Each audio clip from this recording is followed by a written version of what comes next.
আসসালামু আলাইকুম। আজ আমি আপনাদের ফলি মাছের দো পেঁয়াজি দেখাবো।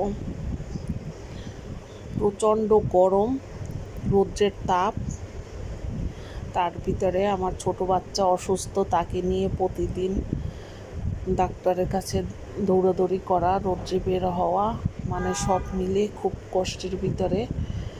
তারপর আলহামদুলিল্লাহ ভালো আছি। তাই আমরা হলাম ভাতে মাছে বাঙালি।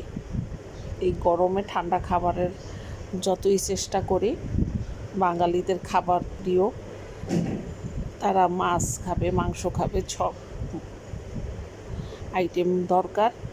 যাই হোক, আমি একটা ফলি মাছ ভালোভাবে পরিষ্কার করে এপিঠ ওপিঠ কেটে তেলে ভেজে নিচ্ছি।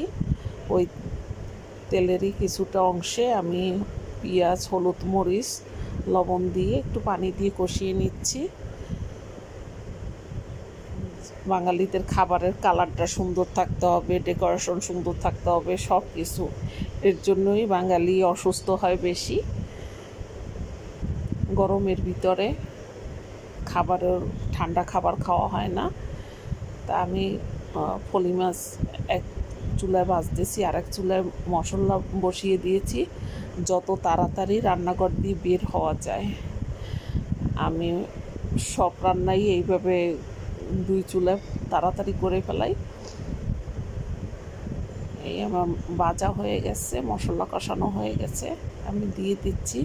ওদিকে বাচ্চারা গোসল করছে, বাথরুমে আছে, ওদের বের করব। বাচ্চারা তো এই কাঁটাযুক্ত মাছ খেতে পারবে না, ওদের জন্য মাংস বের করছি। মাংস রান্না করব, ভাজি করব, ডাল, মানে গরমেও এক দুই আইটেমে চলে না, 4-5 আইটেম দরকার। এগুলো রান্না করতে অনেক কষ্ট হয়। যাই হোক, আমার মাছ ভাজা হয়ে গেছে। আমার এখন ফ্রিজে ফ্রোজেন করা ধনেপাতা ছিল, ওইটা দিয়ে দিয়েছি টেস্টের জন্য, প্লাস কালার আসে, ফ্লেভারটাও ভালো আসে। অনেক দিন ধনেপাতা থাকলে পর নষ্ট হয়ে যায়, তা আমি একবারে কিছুটা পরিষ্কার করে কুচিয়ে ফ্রিজে রেখে দিয়েছি, যে যখন থাকে না তখন ওখান থেকে বের করে ব্যবহার করি, টেস্ট একই থাকে।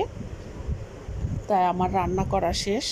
আপনারা গরমে কে কেমন আছেন জানি না, সবাই ভালো থাকবেন, দোয়া করি সবাই ভালো থাকবেন, বেশি বেশি পানি খাবেন, বিশেষ করে বাচ্চাদের দিকে খেয়াল রাখবেন, আমার জন্য দোয়া করবেন।